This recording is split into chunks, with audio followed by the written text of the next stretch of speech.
Steph, comment ça va bien? Eh ben bien, impeccable. Bon, on se retrouve pour notre première vidéo matos. C'est ça. Voilà. Donc avec une petite bombe là aujourd'hui, donc on met en avant un petit peu le matos là, qu'on a bien kiffé. Ouais. Et là on a réussi grâce à la chaîne guitare à avoir cette petite pédale à la maison. Je vais te laisser développer Steph juste avant. Le comment on l'a eu, donc c'est par rapport à la chaîne guitare Éclair Journal. Il y a ce qui s'appelle à l'intérieur, lorsqu'on est abonné, une tournée matos. Et donc chacun peut bénéficier du matos pendant une semaine. C'est assez agréable, c'est assez sympa. Et on s'est dit, tiens, pourquoi pas profiter pour shooter tout ça. Donc merci à la Pierre Journal tout d'abord. Merci bien. Donc c'est parti, je te laisse un petit peu présenter la bête. Et ben voilà, aujourd'hui on a la chance d'avoir avec nous la MK3 en fait de Helena Guitar Effect. Yes. Donc juste pour résumer un petit peu, Helena Guitar Effect c'est une boîte qui est née sous l'impulsion de Stéphane Helena en 2007. Qui a donc monté une première pédale, donc la première MK pour Patrick Ronda en 2008. Modèle Patrick Ronda Signature. Voilà, en 2008, une pédale fantastique. Il y a eu une deuxième évolution, la MK2 qui est sortie en 2014. Et aujourd'hui, on a la chance d'avoir la MK3 qui est sortie donc en 2020. Et voilà, donc plus compact que la plus compact, voilà, plus on retrouve un format pédale plus conventionnel. On a dessus en fait une égalisation 3 bandes actives, donc basse, médium, aigu, un gain et un volume. Voilà, avec une plage étagée de -20 à +20 dB. Donc ça laisse de l'amplitude pour les réglages et voilà. On part un petit peu d'un crunch léger. Oui, c'est pour ça qu'on laisse là à midi, mais voilà. même à midi, on a déjà, à chaque réglage, on a déjà un gain bien soutenu, on va voir ça. Voilà. Peut-être d'abord présenter le par quoi les deux configs. Voilà. On a deux configs différentes en fait. Moi je suis sur un préampli Two Notes, le lead, avec deux canaux, un canal clair, un canal saturé. Et je rentre dans un torpedo cabem plus. Où j'agence un petit peu toutes mes IR en fait, et de là je rentre soit dans une enceinte Headrush pour le live, soit directement dans une carte son sur Cubase. Voilà. Et toi, t'es sûr? Alors, juste une petite question, Steph, en fait, rapidement, toi tu peux t'en servir donc de pédale de boost avec ton préamp, si jamais il est déjà lui-même... Exactement, on a eu la chance de la tester vendredi, voilà, et j'ai essayé un petit peu de la tester un petit peu dans la configuration overdrive, c'est-à-dire avec un gain à 0 et un volume un petit peu costaud. Et ce qui est fantastique en fait, c'est qu'on arrive en fait à booster l'un des deux canaux du lead. Donc on peut s'en servir vraiment aussi bien comme overdrive que comme distorsion sur un canal clair. On a essayé les deux configs, c'était fantastique. Voilà. Donc en ce qui me concerne, c'est un peu plus lampe, donc je rentre tac dans la pédale qui elle-même se plug sur l'input de la tête d'ampli à la lampe. Hop, ensuite donc la sortie sur le torpedo capteur, un 8 ohms qui colle à la lampe, pour entrer directement dans le DAW, le Cubase, et j'utilise aussi le support, le VOS, exactement. Qui est sur le VOS pour les enceintes. Exactement.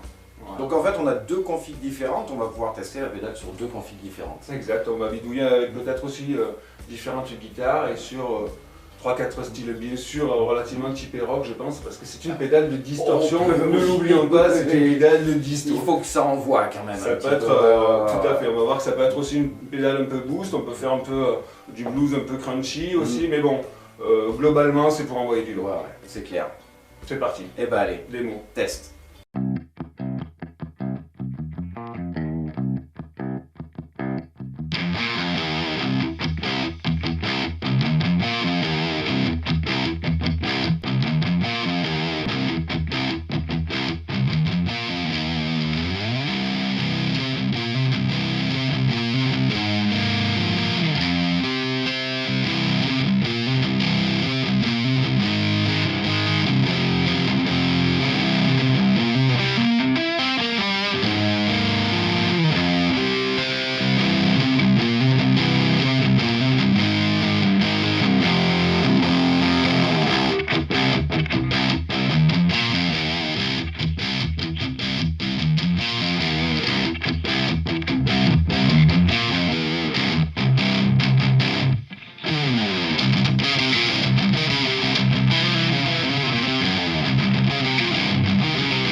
sûr. Ça envoie.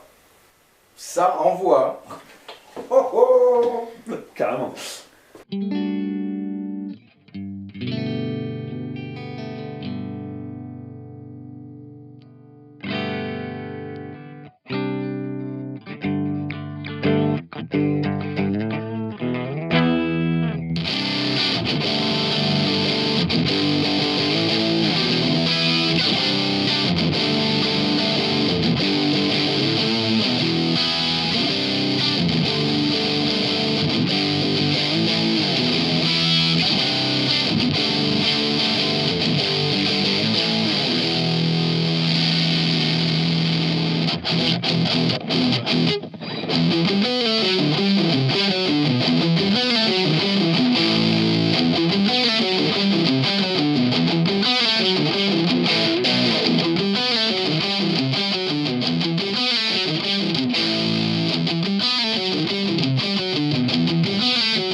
En tout cas, vraiment envoyé une pédale super efficace, Stéphane, depuis tout à l'heure. Elle est terrible. Elle est vraiment terrible. En plus, tous les potards d'égalisation sont super bien étagés en fait. On a vraiment un spectre qui est énorme quoi. Donc ouais, ça laisse des possibilités monstrueuses. Super, ouais, vraiment en tout cas, on a vraiment kiffé.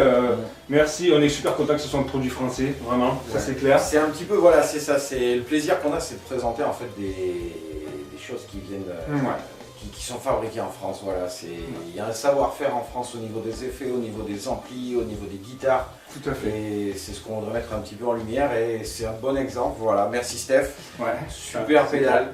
En sachant que c'est vrai aussi qu'on l'a passé directement avec le baffle. Moi après je suis plutôt un peu route sur ça, et qu'évidemment là on passe par le rendu que vous allez entendre avec l'informatique et tout, mais moi qui aime le rendu charnel de l'ampli, à envoyer directement dans la tête. C'est vrai qu'en direct dans la pièce, nous qui avons le son ça en fait, de la pièce, c'est très punchy quoi. En sachant que déjà l'IRT ça envoie déjà du lourd, et vraiment on est dans des voilà, une belle pédale. Et puis ça pousse fort, ça pousse vraiment fort quoi.